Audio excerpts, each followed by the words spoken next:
Hello दोस्तों, आज पढ़ेंगे गोल्डन रूल्स ऑफ अकाउंटेंसी, जो ये बताता है कि अकाउंट में कौन कौन से खाते कहाँ कहाँ आते हैं और कौन क्या होता है। ठीक है, तो आइए देखते हैं गोल्डन रूल्स ऑफ अकाउंटेंसी। ठीक है, जिसको हिंदी में बोला जाता है स्वर्ण नियम। ठीक है, ये कितने प्रकार के होते हैं? ये 3 प्रकार के होते हैं, है ना? ये 3 प्रकार के होते हैं। 3 टाइप्स ऑफ अकाउंटेंट। खाते 3 प्रकार के होते हैं। ठीक है, फर्स्ट नंबर होता है पर्सनल अकाउंट। सेकेंड नंबर होता है जिसको बोला जाता है व्यक्तिगत खाता। व्यक्तिगत खाता। दूसरा होता है रियल अकाउंट, जिसको बोलते हैं वास्तविक खाता। तीसरा नंबर होता है नॉमिनल अकाउंट, जिसको बोलते हैं नाममात्र खाता, है ना? हम ये देखते हैं खाते 3 प्रकार के होते हैं, इसके अंदर बहुत सारी चीजें होती हैं, जैसे कि पर्सनल अकाउंट। पर्सनल अकाउंट को फिलअप करते हैं। सबसे पहले पर्सनल अकाउंट, व्यक्तिगत खाता, है ना? सबसे पहले पर्सनल अकाउंट ये बताता है कि पर्सनल व्यक्ति द्वारा कि उसके नाम द्वारा खाते में कितना पैसा है, क्या है, और खुद पर्सनल व्यक्ति कि कितना पैसा व्यापार में लगा रहा है, तो यही देखा जाता है। तो पर्सनल यूसेज जो रहता है वो रहता है व्यक्तिगत खाते के अंतर्गत। तो सबसे पहले रहता है कैपिटल अकाउंट। कैपिटल अकाउंट पूंजी खाता। दूसरा नंबर होता है, दूसरा नंबर क्या होता है बताओ भैया? नहीं पता ना? दूसरा नंबर होता है any name of person account, जिसको हिंदी में बोला जाता है किसी भी व्यक्ति का नाम खाता। तीसरा नंबर होता है बैंक अकाउंट, जिसको बोलते हैं बैंक खाता। चौथा नंबर होता है ड्रॉइंग अकाउंट, जिसको बोलते हैं आहरण खाता। आहरण खाता, है ना? एक कैपिटल क्या होता है? कैपिटल सबसे पहले कैपिटल आता है। कैपिटल जो अपन शुरू में पूंजी लगाते हैं, शुरू में व्यापार प्रारंभ करने से पहले शुरू में पूंजी जो लगाते हैं पैसा, उसको ही बोला जाता है पूंजी खाता। व्यापार में शुरू में जो पैसा लगाया जाता है, पैसे के रूप में फर्नीचर हो, पैसा हो, कुछ भी चीज लगा, वो रहता है पूंजी खाता। ठीक है, अब सेकंड नंबर में आता है any name of person account, किसी भी व्यक्ति का नाम खाता। अब कोई भी नाम का खाता हो सकता है, जैसे राम का खाता, श्याम का खाता, अदर थिंग। ठीक, सेकंड थर्ड नंबर होता है बैंक अकाउंट। बैंक अकाउंट जैसे पर्सनल में बैंक अकाउंट रहता है ना हमारा, वही रहता है। ठीक है, और fourth number drawing account. Drawing account ये है जैसे अपन व्यापार चला रहे, अब अपने को घरेलू उपयोग के पर्सनल यूज के लिए सामान या पैसा निकालना रहता है, तो पर्सनल यूज के लिए निकालना रहता है ना, तो वही चीज होता है ड्राइंग अकाउंट। ठीक है, ये 4 ही में आता है, अदर कुछ भी नहीं आता। अब दूसरे नंबर पे देखते हैं क्या आता है रियल अकाउंट। तो पहले बताते हैं उसके बाद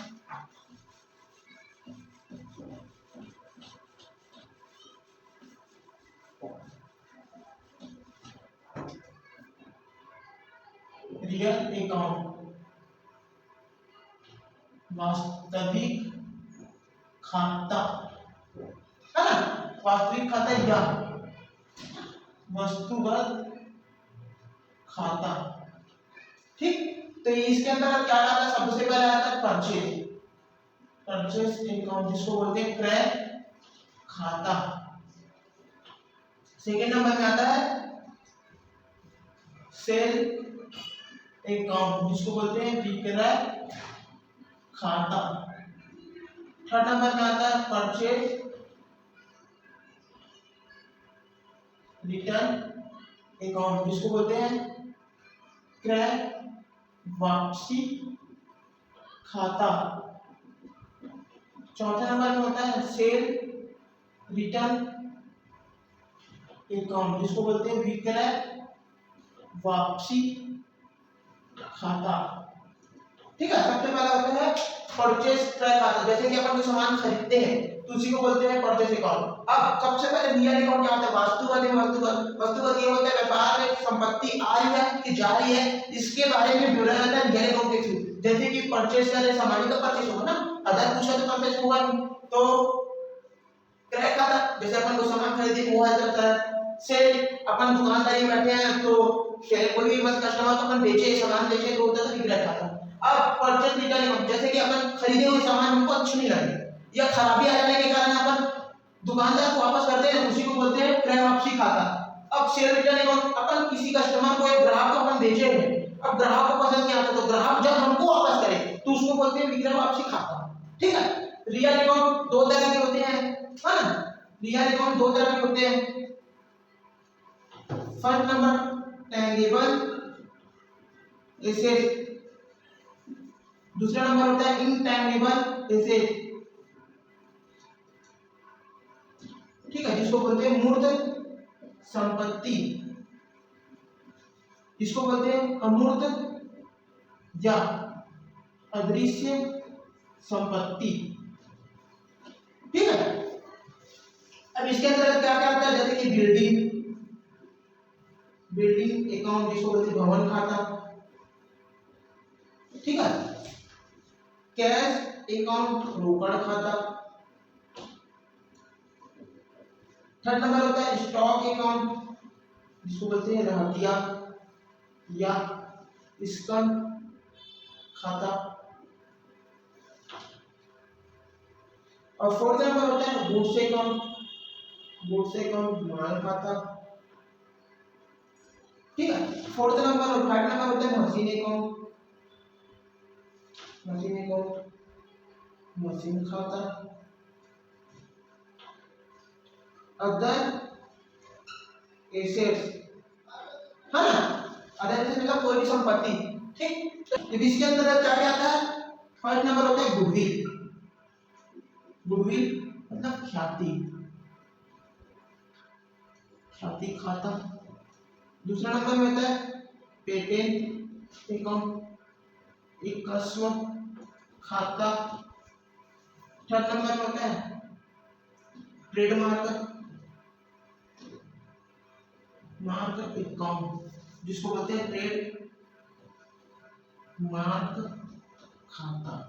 ठीक है, अब जैसे कि रियल अकाउंट दो भागों में बांटा जाता है। सबसे पहला होता है मूर्त संपत्ति, जिसको इंग्लिश में बोलते हैं टेंजिबल एसेट। दूसरा नंबर में होता है अमूर्त संपत्ति, जिसको बोलते हैं इनटेंजिबल एसेट।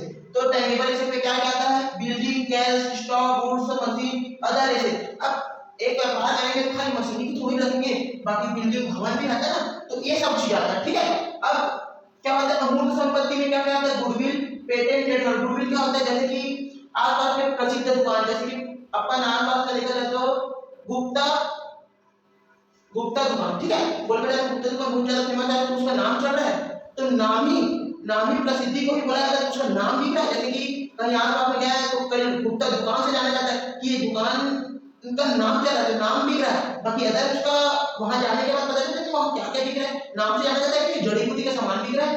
तो ये होता है गुडविल। सेकंड नंबर में होता है पेटेंट। अब पेटेंट क्या होता है? एक रजिस्ट्रार में अपन दुकान या फिर किसी सामान बनाने का पेटेंट या रजिस्ट्रार में रजिस्ट्रेशन कराते हैं, तो हमारा ये होता है कि हमारा कोई भी सामान या फिर हमारा दुकान कोई और नाम खोले तो अपन क्या करते हैं? रजिस्ट्रेशन कराते हैं, उसी को बोलते हैं पेटेंट। ठीक है, ट्रेडमार्क होता है एक विशेष प्रकार का मार्क रहता है। जैसे कि अपन बड़े बड़े रिलायंस इंडस्ट्री में छोटा सा लोगो होता है ना, लोगो, उसी को बोलते हैं। तो लोगो बिक रहा है ना, लोगो के द्वारा बिक रहा है तो अपन उसको मिसयूज थोड़ी करेंगे, तो वो होता है ट्रेडमार्क। अब इसको सावधानी से अपन पहचानने के लिए क्या करेंगे? इसे देख सकते हैं, इसे नहीं देखा जा सकता है। ठीक है, अब आते हैं तीसरे नंबर क्या आता है? तीसरे नंबर में आता है real account, nominal account.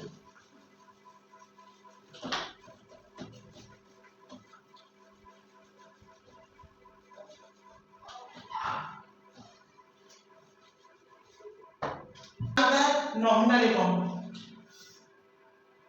Nominal account जिसको बोलते हैं नाम मात्र खाता। नाम से जाना जाता है, जैसे कि अपन नाम से किराया, अपन दुकान खोले तो कभी किराया से भी खोल सकते हैं, जरूरी नहीं कि खुद का ही खोले, है ना। तो सबसे पहले होता है रेंट, रेंट अकाउंट जिसको बोलते हैं किराया खाता, ठीक है। दूसरा नंबर में होता है सैलरी अकाउंट, वेतन खाता, ठीक है। तीसरा नंबर होता है वेजेस अकाउंट, मजदूरी खाता। फोर्थ नंबर होता है कमीशन अकाउंट, कमीशन अकाउंट वर्तन या कमीशन खाता,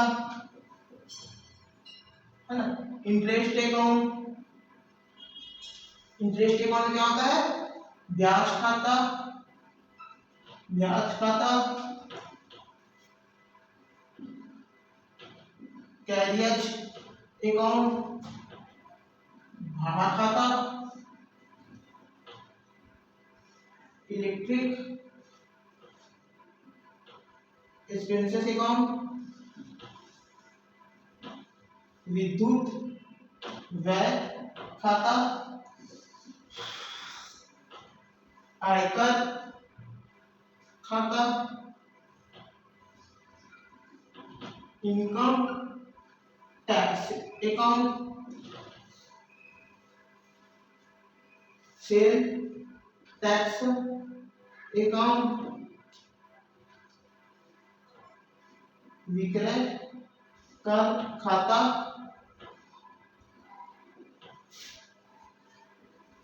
other profit and losses account,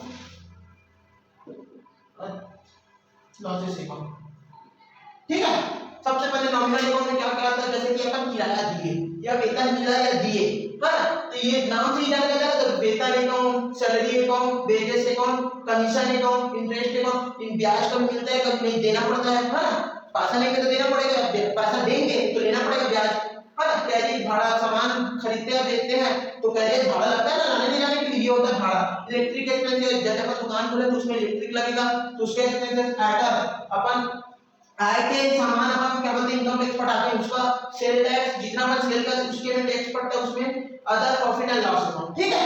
अब आइए देखते हैं इसमें क्या होता है, कौन सा अकाउंट डेबिट होता है कौन सा अकाउंट क्रेडिट होता है। तो rules of debit and credit, ठीक है दोस्तों। सबसे पहले होता है पर्सनल अकाउंट, पर्सनल अकाउंट व्यक्तिगत खाता, है ना। तो कौन सा डेबिट होता है कौन सा क्रेडिट होता है, ये जानने के लिए पाने वाला व्यक्ति, व्यक्ति को नामे या विकल्पना, है ना। तो रिसीवर, रिसीवर डेबिट देने वाले व्यक्ति को जमा या समाकलन, ठीक। गिवर क्रेडिट, ठीक है। सेकेंड नंबर में होता है रियल अकाउंट, जिसको बोलते हैं वास्तविक खाता, ठीक है दोस्तों। तो इसके अंतर्गत आता है व्यापार में आय, आय उसे नामे विकलन, ठीक है। What come in business debit, व्यापार से जाए उसे जमा या समाकलन, ठीक है। तो what goes out in business, ठीक है, क्रेडिट, ठीक है दोस्तों। अब तीसरे नंबर पे आता है, तीसरे नंबर पे आता है क्या आता है, नॉमिनल अकाउंट। तीसरे नंबर पे आता है नॉमिनल अकाउंट, नाम मात्र खाता। ठीक है, शब्द से पहले होता है इसमें नॉमिनल अकाउंट, नाम मात्र खाता में कौन लॉस है कौन प्रॉफिट है ये देखा जाता है। तो क्या क्या लॉस होता है, तो कौन सा लॉस डेबिट होता है और प्रॉफिट क्रेडिट होता है, डेबिट होता है, ये देखते हैं। सबसे पहले क्या होता है, समस्त व्यय या हानि नामे विकलन, है ना, और एक्सपेंसेस और लॉसेस डेबिट। समस्त आय या लाभ और इनकम और प्रॉफिट क्रेडिट। ठीक है, तो ये होता है। ठीक है, जितना भी लॉसेस होगा डेबिट होगा, जितना भी प्रॉफिट होगा क्रेडिट होगा। ठीक है, अब नेक्स्ट हम ये देखते हैं जनरल एंट्री में क्या क्या होता है क्या क्या नहीं होता है, कौन सा अकाउंट डेबिट होता है कौन सा अकाउंट क्रेडिट होता है। ठीक, वो होता है नेक्स्ट चैप्टर या नेक्स्ट